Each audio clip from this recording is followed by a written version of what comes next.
Nice to meet you. Hi, Aki. Hi. Have a seat.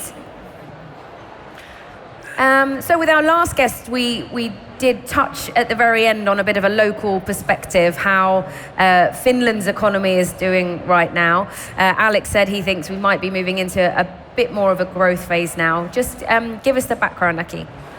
Well, we are waiting for growth to pick up, but it doesn't look very good at the moment. Data are disappointing all the time. GDP is not growing as fast as we would like to. Unemployment is increasing as we speak. It's a mystery in a sense that we are investing quite a bit. Employment is actually high at the same time when unemployment is high as well. But what do you mean by that? It means that we have so few people out of labor force. So we've been able to drag people from outside to the inside, inside the labor force. But not everybody is employed, and that is the problem. But the main problem, of course, is that we don't have productivity growth. So we are not able to generate value added per hour worked enough. And you're coming from a traditional perspective, which most people will understand the basic economics. So why do you think more growth is important right now? It's indispensable. We need to have it. We can't live without it. It would be a sort of total misunderstanding to even claim that we wouldn't need growth. And people that claim so, they live in yesterday's world, where more inputs would yield to more outputs. But the world doesn't work like that anymore. Nowadays, inputs are different. Like we don't use coal that much anymore. We use green electricity, and that is replacing coal as an input. And we have better formulas, better inscriptions to growth. So we are producing more clever products and services. So actually, we are having a totally wrong word for growth. Growth is not actually growth. It's a qualitatively better world. Okay, a qualitatively better world if we continue to aspire to growth. Riina, that's not your opinion, is it? Well, I think that's a very idealistic picture of what's happening in the world right now. In fact, this is a very timely debate because yesterday the Stockholm Resilience Center published its new results on the status of planetary boundaries. So we have 9 planetary boundaries that if we operate within those, we are in the safe operating zone. Well, last year, globally, we had transgressed 6 out of 9 planetary boundaries, and yesterday's results indicated that we have breached 7 out of 9 planetary boundaries. So unfortunately, we're globally in a trajectory where our economic system is putting immense pressure on the ecological ecosystem. Well, this obviously isn't anything new.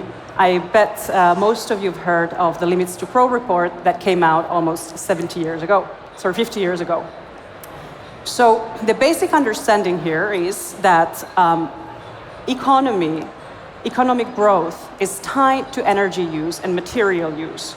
Everything we consume and produce has a material and energetic basis.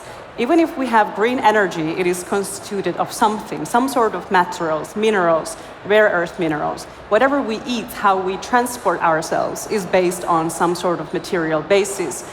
And the challenge right now is that we have a difficulty decoupling economic growth from this material basis, from the energy basis. Even if we have services, even if we have data economy, we have servers, we need data centers, we need equipment in order to be able to use that. So that is the current challenge. And of course, I like the idea of qualitative growth and looking at what are we actually getting, who is it benefiting, and on what premises is the growth constituted upon. So you like the look of that. How would you achieve it? How can we shift the market and shift our mindsets away from the way things have been done for so many decades? Well, the mindset shift is something that's very, very difficult and is one of the most impactful ways of changing our economic system. But I think essentially it starts from understanding that what do we mean by progress? What actually constitutes a good life? And when we start from that, we can also constitute businesses that are actually regenerating well-being, social well-being, but also the ecological basis. So we have regenerative business models already in the world. We have regenerative agricultural products. But on the other hand, this also requires us to understand the sort of material basis of our economy. And we need to look at also what sectors are growing and which sectors need to degrow, so to say. So a typical example that is usually raised in this discussion is what are materially and energetically very dense sectors, but don't necessarily produce so much well-being. And this could be, fast fashion, industrial meat production, production of SUVs, private jets. And it's about reallocating that throughput to something else that is more beneficial to Aki, what do you think? Good news is that all this is happening as we speak. And we can do this because there is growth. Without growth, there's no profitability. Without growth, there's no employment. But because we have it, that's why we have money for new things and better things. And that's the common argument. This transformation.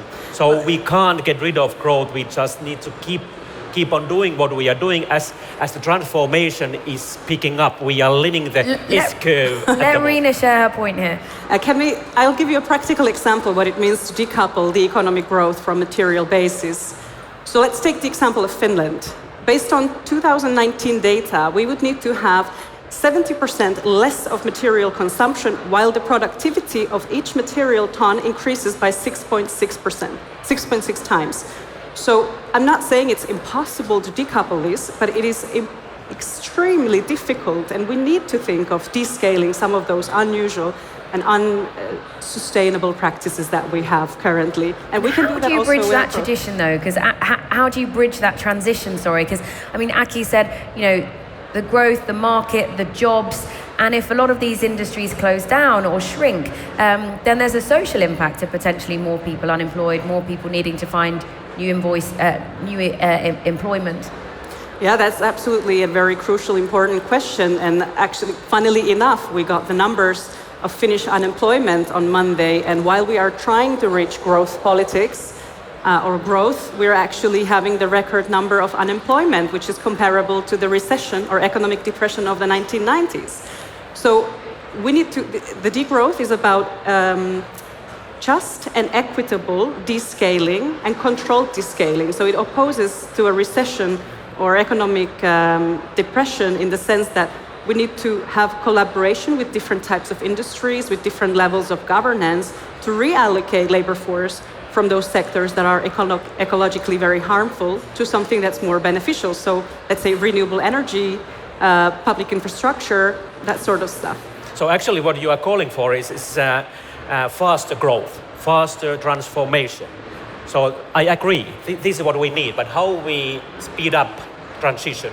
We speed up transition by giving more incentives for business owners, for entrepreneurs, for all the workers, so that we could be able to transform economy. What sorts of incentives do you mean, like tax cuts? That's something that's being considered by the Finnish government right now? The taxation in Finland is one of the highest in the whole world. We need to lower it. Would you agree with that?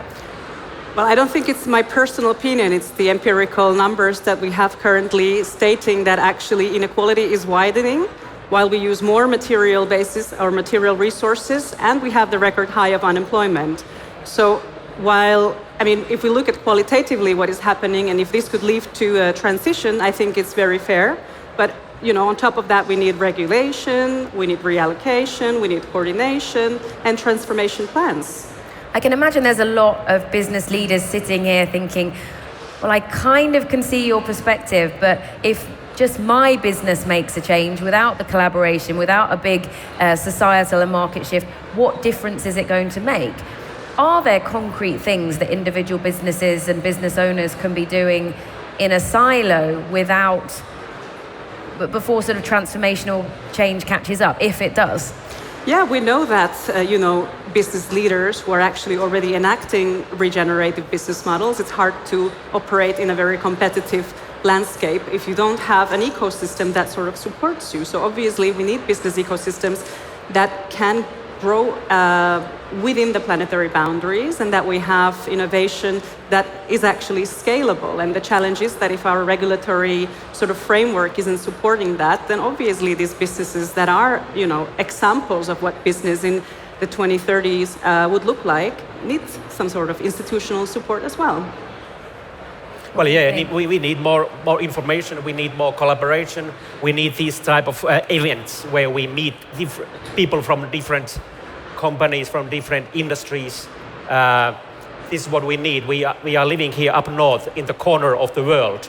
We need to get to become more international, to be able to transform ourselves. I mean, that's the other thing to bring into the global side of the debate. Even if companies in the Nordics, where there has for a long time been a better focus at least on sustainability and social impact than other parts of the world, even if people here are making those changes, we're seeing other big polluters, China, India, the US, continuing to go on a very heavy market-led strategy and not focusing on these issues. There are regions in the world that obviously need growth. I'm not denying that growth hasn't led into also, well-being, but we know, for example, that in the Nordics, further growth hasn't led into increase of social well-being since the 1970s. India and China especially, is also enrolling heavily on renewable energies. So obviously we need to look at that also. Are there cultural factors as well? You mentioned social inequality, and something that's often come up in debates around that is, social media influencers, the sort of, striving for more and more and more, and an individualistic culture as well, where people aren't thinking about the sort of state welfare model that built this region 40, 50 years ago. Yeah, I mean, if we're not taking care of each other, if we're not taking care of the environment, what's the point of all of it?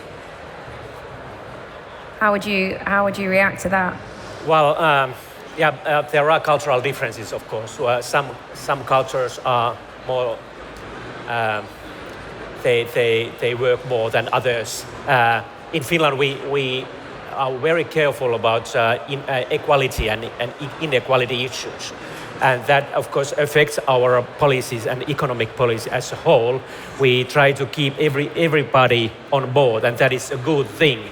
But I think in some respect we've gone too far, because if you try to heavily keep everybody in, you need to tax so heavily that you disincentivize other people, and you need to find a better balance in Finland in order to speed up growth of the whole economy. Is that fair to say? Well, like I said, I think progress and well-being are very qualitative things, and the material wealth can get us so far. We need education, we need belongingness, we need the ability to fulfill your dreams and yourself. This obviously needs healthcare, it needs education, it needs good public infrastructure. And these are the things that make life worth living. So I think that's the bottom line. That was the whole idea behind growth in the 1950s, in the post-war era, and we reached most of that in the 1970s. And since that, we haven't seen the qualitative growth. In fact, we have seen, and let me come back to the planetary boundaries, a trajectory which is undermining future generations' ability to fulfill a good life. Okay, we do need things to wrap up now, but very good to have two different perspectives here, and both of you clearly agreeing that there needs to be more collaboration, more discussion, and more openness around some of these issues. So thanks very much for joining us here in the HS Physio studio, both of you. Thank you. Thank you very much.